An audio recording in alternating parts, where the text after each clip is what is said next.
Bom, gente, o indivíduo vitorioso, hoje é quarta-feira da vitória, ele tem que entender muitas vezes as nuances que a vida tem a trazer para ele.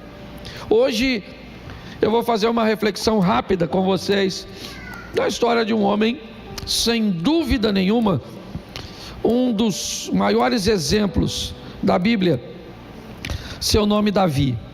Mas a grandeza de Davi não estava simplesmente nas suas vitórias, também estava como ele se comportava nos seus ambientes de derrota.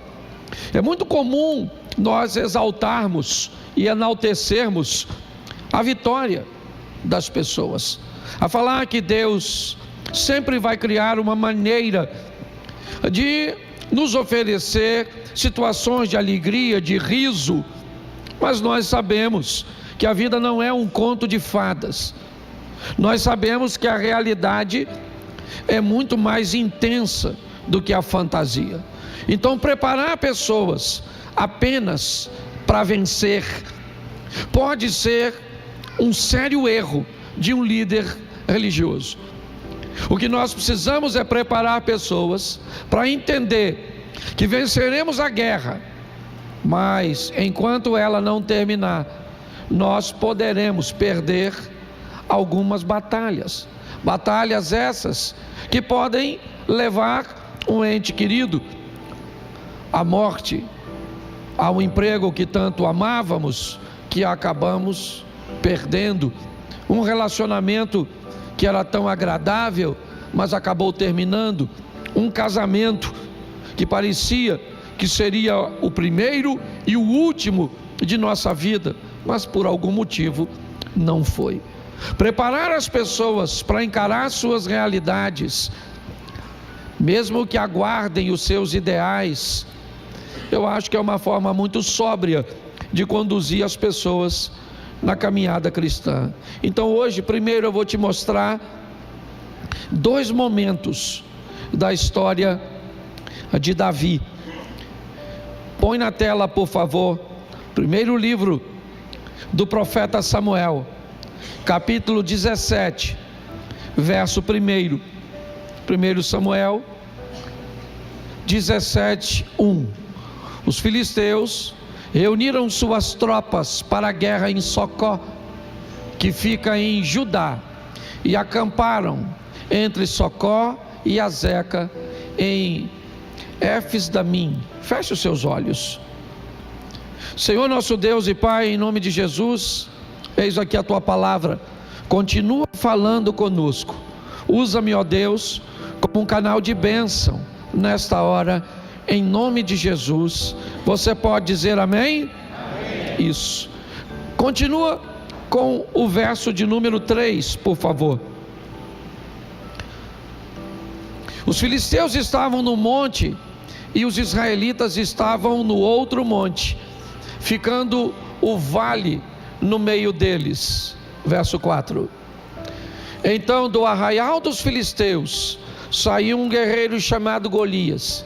Ele era da cidade de Gate e tinha quase 3 metros de altura. Preste atenção, porque essa é uma batalha que nós já conhecemos o final. Essa é uma história que nos conduz a um ambiente extraordinário de uma vitória de Davi. Aliás, acredito eu que é uma das histórias que o tornou mais famoso. Mas eu preciso mostrar a você uma outra batalha de Davi, um outro enfrentamento de Davi, e ele está no segundo livro do profeta Samuel, no capítulo 12, no verso 16. 2 Samuel 12, 16. Davi suplicou a Deus pela criança. Davi jejuava e, entrando em casa, passava a noite deitado no chão. Então os anciões do seu palácio se aproximaram dele para o levantar do chão, porém ele não quis e nem comeu com eles. No 7º dia morreu a criança, E os servos de Davi ficaram com medo de informá-lo que a criança estava morta, porque diziam: quando a criança ainda estava viva, falávamos com ele, mas ele não dava ouvidos à nossa voz. Como então vamos dizer a ele que a criança morreu? Poderá fazer alguma loucura. Mas Davi notou que os seus servos cochichavam uns com os outros e entendeu que a criança havia morrido. Então perguntou: a criança morreu? Eles responderam: morreu. Então Davi se levantou do chão, lavou-se, ungiu-se, trocou de roupa, entrou na casa do Senhor e o adorou. Depois voltou para o palácio, pediu comida, puseram-no diante dele e ele comeu. Preste atenção, essa história não é tão atraente como a anterior. Essa não é uma história de um desfecho muito satisfatório. Essa foi uma batalha que Davi perdeu. Ele acaba de ver seu filho morrer. Ele não pode fazer nada para fazer com que o seu filho retorne. Não está ali nenhum profeta, nem Elias, nem Eliseu, para conduzir novamente seu filho à vida. Davi acaba de perder uma batalha. Mas eu não sei se você reparou que assim que o filho dele morre, ele tem todos os motivos para ficar prostrado, mas se levanta. Tem 7 dias que ele não toma banho, mas lavou-se. Para que não fique nenhum resíduo de suas perdas, ele põe um perfume para tirar o cheiro, supostamente, de um ambiente, de 7 dias sem tomar banho. Ele troca de roupa porque está vestindo veste de saco, de súplica. Ele entra na casa do Senhor para adorá-lo, não para agradecer, porque ele não é hipócrita. Seu filho está morto, não para pedir, porque o filho morreu e não vai voltar, mas ele me mostra que é um adorador quando está ganhando e é um adorador quando está perdendo. Você está entendendo isso? Depois ele volta para o palácio, tem 7 dias que não come, ele está fraco, ele pede comida, puseram comida diante dele, ele comeu, porque ele é rei, ele tem uma missão que é maior do que ele mesmo, é governar o povo, que Deus entregou em suas mãos. Então você está numa campanha, é muito legal. Agora a minha preocupação é o que você vai fazer se as coisas não acontecerem segundo o que você planejou, segundo o que você idealizou. É importante que você entenda que a curto e talvez a médio prazo o resultado negativo pode ser muito ruim, mas a Bíblia nos garante que todas as coisas cooperam para o bem daqueles que amam a Deus. Então é importante entendermos que a longo prazo nós seremos, ou já somos, por fé, vencedores. Mas eu quero te mostrar a batalha que ele venceu.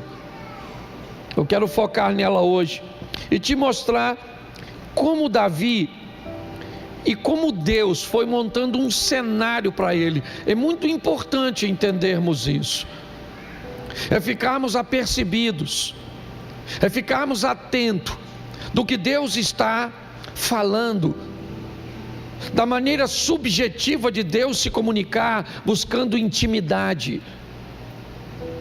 Deus poderia falar de forma mais clara, de fazer de forma mais objetiva, mas Ele opta por não fazer assim.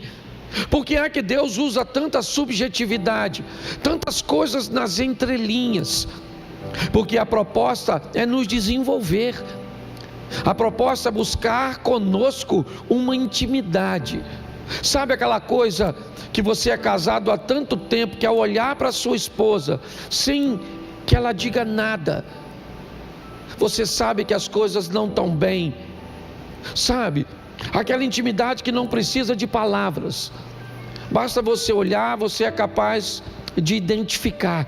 Por isso as coisas acontecem muitas vezes de forma tão sorrateiras aparentemente, mas eu vou te mostrar como Deus preparou esse indivíduo para vencer.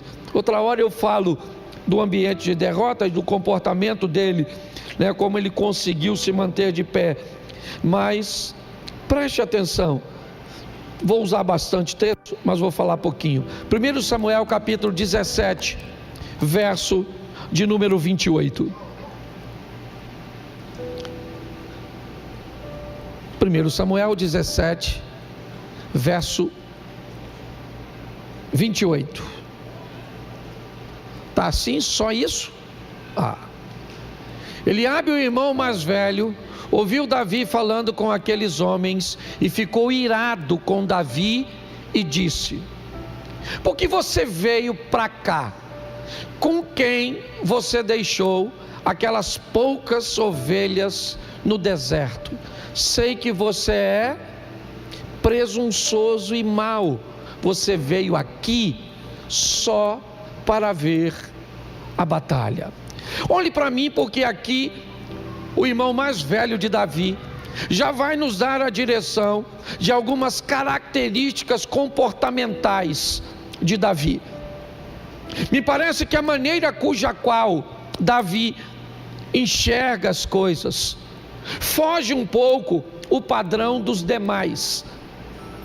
O texto diz que todos os homens, quando olhavam para Golias, tinham medo. O controle mental, né, daqueles soldados, daqueles homens, já estava de posse de Golias. Golias ainda não havia entrado em batalha de fato, mas ele já havia capturado a mente dos soldados. Como vimos, ele tem quase 3 metros de altura, e mais do que o tamanho de Golias, ele carrega algumas coisas sobre si que Israel não está muito acostumado a ver. A indumentária, as roupas, os equipamentos que Golias traz sobre si é uma novidade para muitos de Israel. Talvez isso impressionava, não o seu tamanho, mas a maneira praticamente impossível de achar uma brecha para atacá-lo, um buraco, um ambiente que pudesse ferir Golias. Eu já vou te mostrar isso. Mas Eliabe olha para Davi e diz: com quem você deixou aquelas poucas ovelhas? Você é mau, você é presunçoso, você só veio aqui para ver a nossa vergonha. Parece que Eliabe sabe que Davi é capaz de não ter medo de Golias. Me parece que a mente de Davi não é facilmente capturada por problemas. A atenção de Davi não costuma manter o foco nas oposições. Davi é alguém que ao longo da vida aprendeu a prestar atenção em Deus, nas oportunidades que a vida está lhe oferecendo através de Deus, e isso incomoda quem está ao seu redor. Mas Eliabe faz questão de ressaltar no campo de batalha que as pessoas não devem prestar atenção no que Davi está dizendo. Sabe por quê? Porque ele não é soldado. Sabe por quê? Porque ele é mau. Sabe por quê? Porque ele é presunçoso. E mais do que isso, para desmoralizar Davi, Eliabe diz: com quem você deixou aquelas poucas ovelhas? Bom, agora é para destruir. Como você ousa falar com um soldado tão forte? Se sequer guerreiro você é um pastorzinho de ovelha, rapaz, que está querendo dar uma de valentão aqui. Volte a apacentar as suas ovelhinhas, camarada, volte para lá. Olhe só. Mas, como eu disse, o cenário está sendo preparado. 1 Samuel, antes um pouquinho disso, capítulo 16, verso 21, olha o que o texto diz: Davi era músico de Saul, mas agora, põe para mim por favor, 16, 21, 1 Samuel.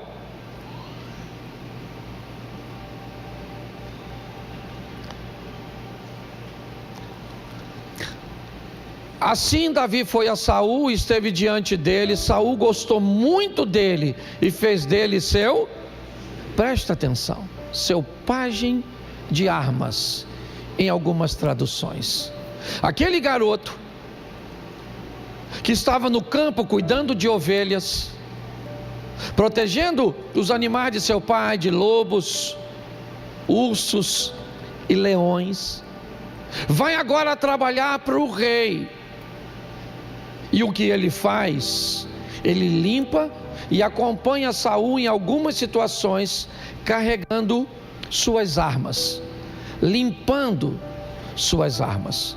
Davi começa a ter contato com um equipamento de guerra.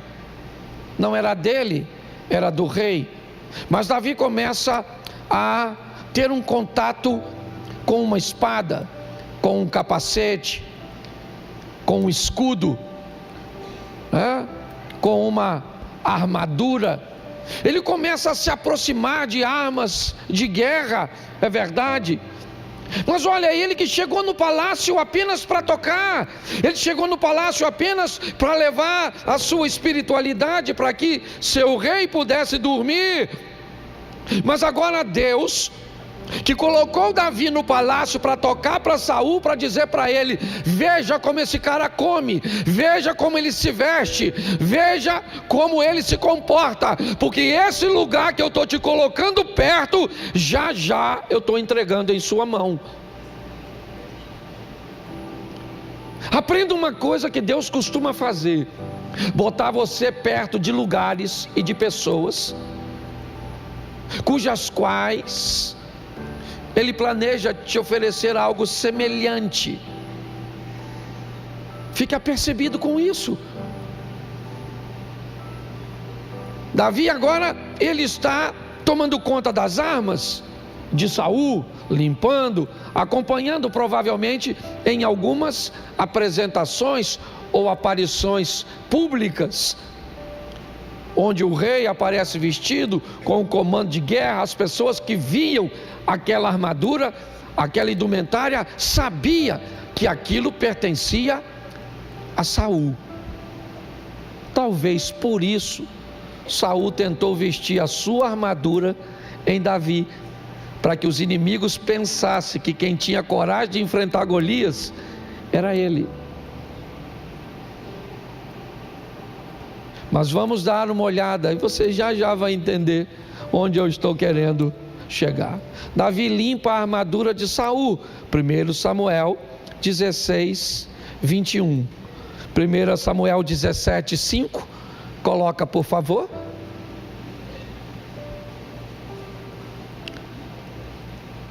Samuel 17, 5. Trazia na cabeça um capacete de bronze, esse era Golias. Vestia uma couraça de escamas de bronze, que pesava uns 60 quilos. Trazia caneleiras de bronze nas pernas e um dardo de bronze sobre os ombros. A haste da sua lança era como o seixo do tecelão. A ponta da sua lança era de ferro e pesava mais de 7 quilos. E diante dele ia preste atenção que está todo mundo focado no Golias. Até o peso das coisas dele, ele sabia, porque pesava sim, porque olha só, o cara é grande, poderoso, grandão. Isso é um negócio fantástico, sim ou não? Pois é. Era intransponível, não ia dar para vencer não.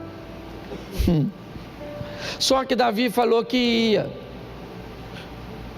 Davi falou: não, eu vou matar esse cara. Alguém falou: não, rapaz, não rola. Ô cracudo, isso é droga, maluco. Tu tá drogado. Não vai dar para ganhar. Deixa eu te explicar, cara. Esse cara Menino, não dá para mais. Tira isso da sua cabeça. Mas, como Davi não tirou da cabeça dele, tiveram que levar Davi para Saul, porque Davi falou publicamente que era um voluntário para entrar num duelo contra esse gigante que não dá para vencer, não tem brecha. Ele está, certo, todo cobertinho, e ele é grande, forte, poderoso, e pior, ele já venceu Israel. Numa batalha anterior a esses dias narrados, os filisteus já haviam feito, certo,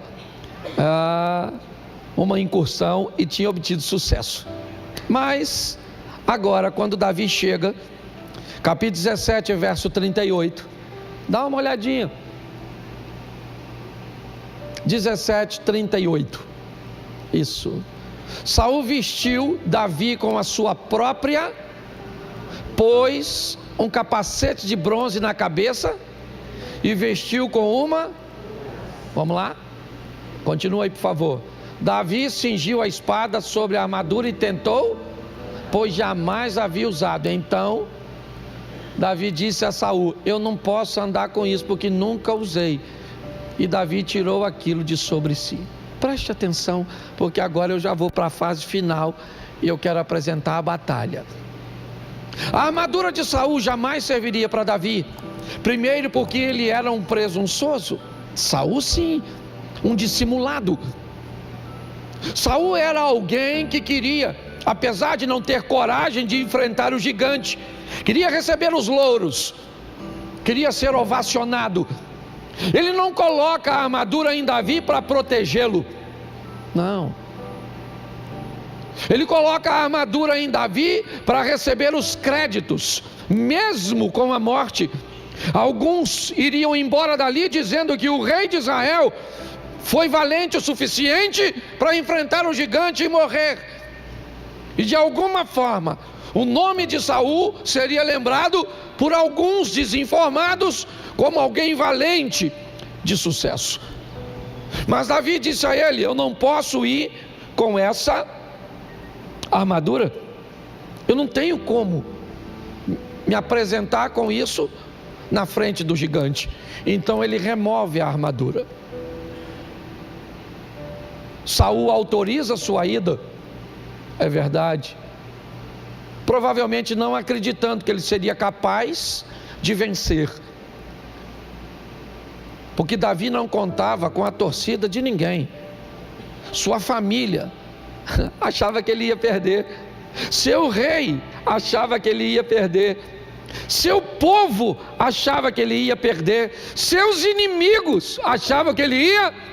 Isso significa que se você depender da torcida dos outros para vencer, você está perdido. Porque ninguém acreditava nele, mas ele foi. Agora, eu vou te mostrar as armas que esse cara vai lutar contra o gigante. Isso é que é legal. Olha só. Põe aí, por favor. 1 Samuel 17.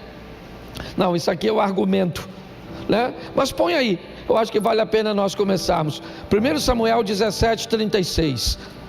Quais foram as armas que Davi leva? Vamos lá. Este teu servo matou tanto este filisteu incircunciso será como um deles, porque afrontou o exército de Deus. Preste atenção, a primeira arma que Davi leva consigo é a fé. O cara é maior que ele, sim ou não? O cara é mais forte que ele, sim ou não? É mais experiente do que ele, sim ou não? Mas ele acredita que Deus vai com ele na guerra. Você está entendendo? Quando você for enfrentar uma adversidade, convença você mesmo que Deus está indo contigo. Porque a gente fala isso muito bonitinho: se Deus é por, quem será contra? Até o nós ser nós. É só o nós ser nós mesmo, certo? Que aí o nós já não fica tão nós assim. Porque dizer para o outro ter calma é fácil, difícil é você ter calma. Davi está dizendo: ô Saul, vou falar uma coisa para tu, irmão. Deixa eu tomar uma água aqui.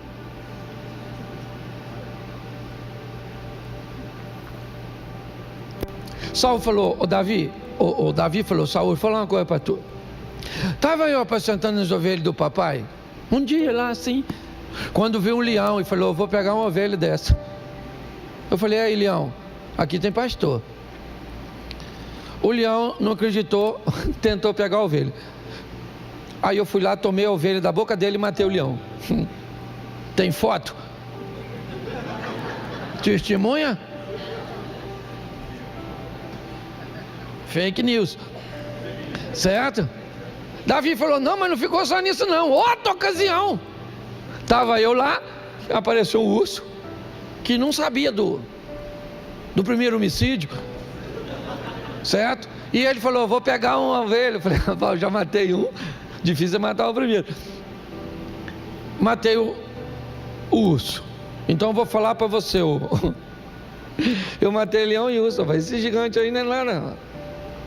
Vou matar ele igual eu matei os outros dois. Eu vou matar ele. Eu tenho certeza de que eu vou matar ele. Ó, gente, um historiador, não gosto muito de citar isso não, tal de Flávio Josefo, ele escreveu, dando a conotação, que o Samuel, quando ungiu a Davi, ele disse no ouvido de Davi, que ele estava sendo ungido para ser rei. Não há nenhum indício que Deus falou com Davi que era para matar gigante.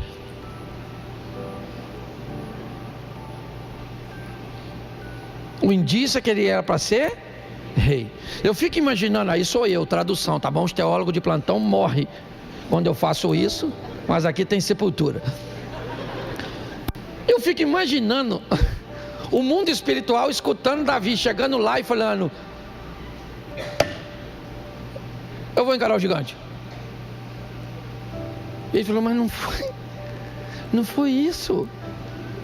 Era só para ser rei, não era para matar gigante. Não é à toa que o irmão chamou de presunçoso. Deus vai ter que arrumar outro rei para Israel. Porque pela ordem natural, Golias mata ou não mata o Davi? Claro, mas presta atenção na frase do Davi. Você vem a mim com espada, escudo, lança e outras indumentárias mais. Porém eu vou contra você em nome do Senhor dos... E quando Davi fala isso, é que é o problema. Porque quando ele diz, eu vou contra você em nome do Senhor dos Exércitos, Deus deve ter falado, ele vai em nome de quem? No meu. Se ele vai no meu, aí o gigante morreu. Certo? Porque a postura de Davi é essa. Ele leva consigo algumas coisas. E uma delas é o quê? Não sabe não? Eu vou botar, eu não lembro o texto não. Deixa eu caçar aqui. Tem tempo, eu sou o pastor. Ajuda aí onde é que está, que ele pegou o cajado. Pegou tudinho. Alguém acha aí? Aí a gente... Vamos lá, gente. 17, aí tá vendo? Tem uma turma que lê a Bíblia. 1 Samuel, não é isso? 1 Samuel 17, 39. Olha que beleza. Bota aí, que aí eu volto aqui para mim. Isso. Vamos embora, vai embora então. Tirou tudo aquilo. Pegou o seu. Pegou o quê? Preste atenção, quando Davi pega o cajado, o que isso indica para um indivíduo que pega um cajado num campo de batalha? Que ele não era um soldado. O cajado indica que não havia nele qualificação para estar naquela batalha, sim ou não? O cara está lá com aquela indumentária, capacete, escudo, couraça, espada, lança, e o outro está do outro lado com o quê? Com verdade de pau. Quem olhava para isso falava o quê? Esse camarada não é não havia qualificação nele, porque Deus não quer dar uma vitória para Davi, Deus quer desmoralizar os inimigos do povo de Deus. Gente, a sua vitória não tem só a ver com você não. Sua vitória tem a ver com o reino de Deus.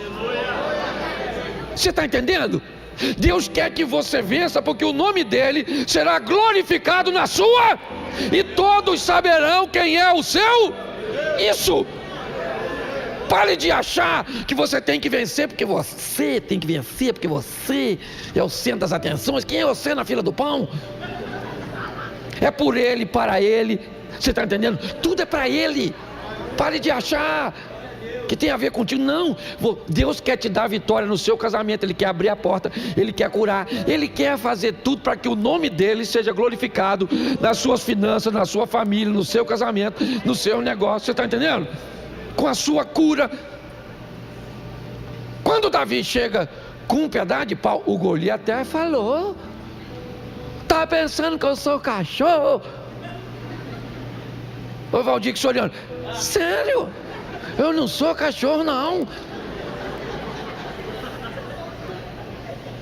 Poxa, para você vir a mim com essas pedras, esse pedaço de pau, só estou atualizando o texto.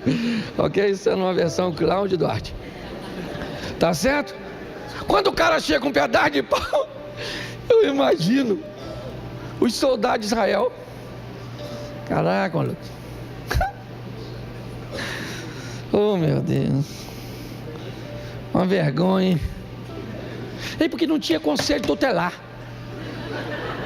Se tivesse, ele não ia. Protegendo os meninos, mas não tinha. Pegaram um garoto e mandaram para frente de batalha. Eu imagino os filisteus olhando e falando: gente, meu Deus do céu, mandando menino para vender bala na guerra.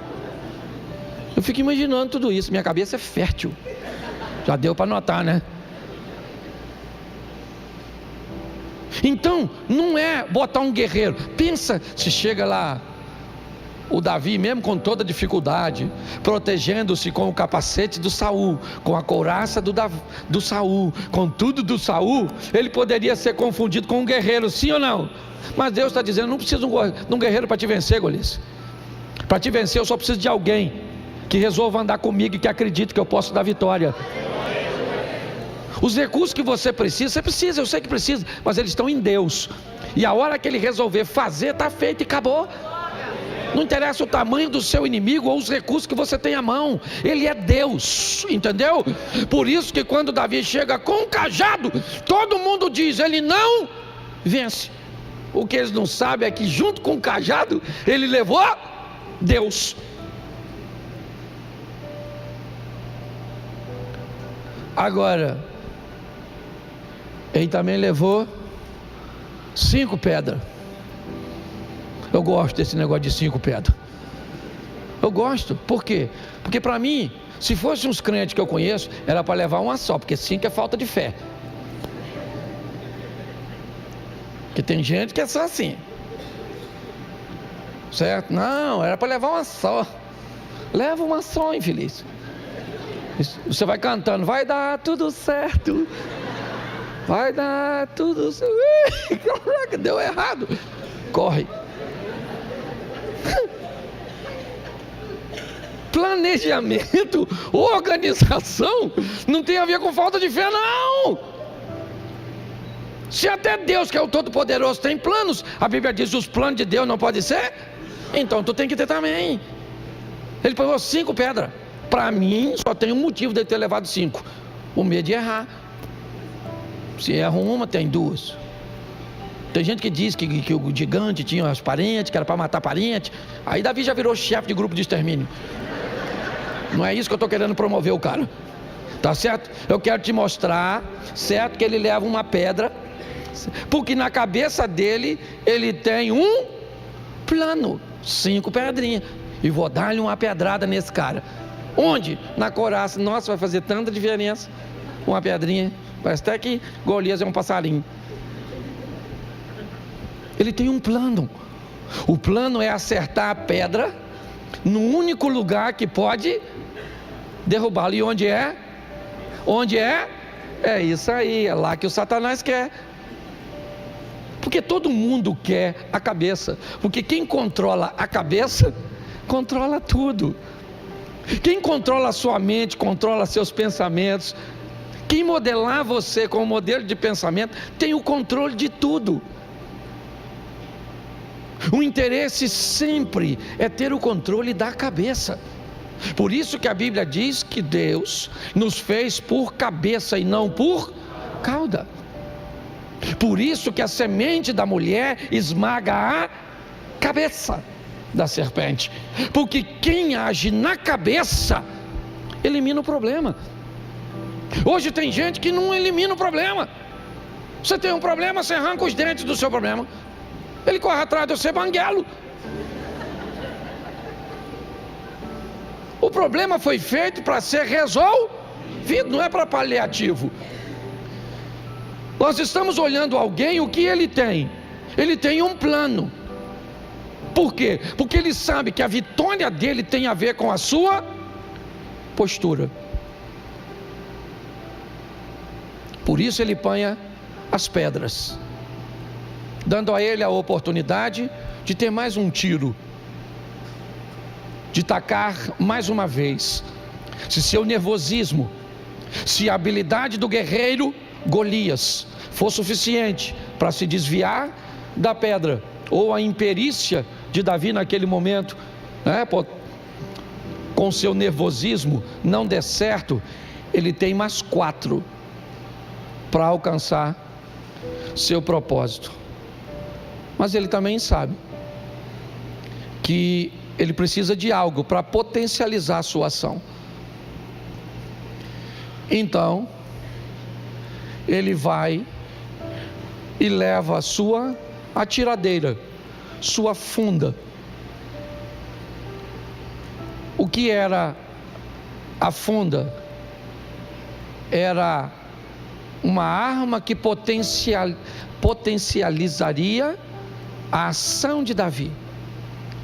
Com a força de sua mão, ele tacaria a pedra, de um jeito, potencializando a pedra. Com o movimento da funda, ele daria provavelmente muito mais impacto. E é isso que ele faz. Na verdade, eu poderia fazer uma aplicação dizendo que Davi leva a pedra e ali ele leva consigo sua postura, o seu agir. Mas ele vai potencializar sua ação com a funda.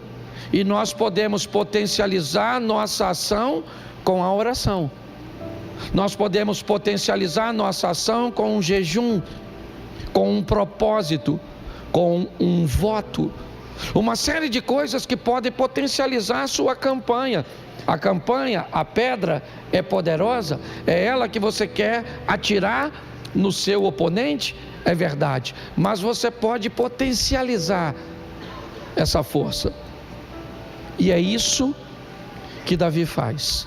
Ele quer atingir a cabeça do gigante. E ele sabe que não vai matar o gigante. Ele sabe que uma pedra na cabeça do gigante, atirada com a força de uma funda, é capaz de derrubá-lo. E é isso que Davi quer. Por quê? Porque ele já sabe manusear uma espada. Ao contrário do que seus irmãos pensam, talvez eles não tenham entendimento de que Davi era um escudeiro, era um pajem de armas. Era alguém que tinha contato com aquele equipamento de guerra, apesar de não ser um guerreiro. Quando Davi está no palácio, ele está atento às oportunidades que Deus está lhe oferecendo. Quando ele vai reinar no lugar de Saul, ele sabe como Saul comia, como ele bebia, como ele sentava, como ele recebia as autoridades. E também ele tem acesso às armas do rei. Com Saul, com Golias agora caído, não morto, caído pelo impacto da pedra, não há possibilidade de alguém socorrê-lo. Era um duelo. Se você acompanhar o texto, A batalha era no vale. Os inimigos ficavam à distância da montanha. Os dois estão indo em direção. Não há possibilidade de socorro para Golias. Agora, Davi vai até Golias e pega a arma que Golias pretendia matá-lo. Aliás, o próprio Golias disse: eu não vou deixar sepultar você, garoto, antes da batalha acontecer. Eu vou abrir você no meio, e as feras vão vir comer você. Não vai ter honra nenhuma para você, não vai ter sepultamento para você. Note que Golias começa fazendo uma guerra antes mesmo da guerra acontecer. Davi agora corta a cabeça do gigante. Para mim foi um dos maiores avivamentos do Velho Testamento. Talvez para mim até da Bíblia. Porque capítulo 17, verso 26, vê se é esse. Volta no 26. Não. 25. Volta umzinho. Põe o 24. Todos os israelitas, vendo aquele homem, fugiam dele com o quê? Com o quê? Muito medo.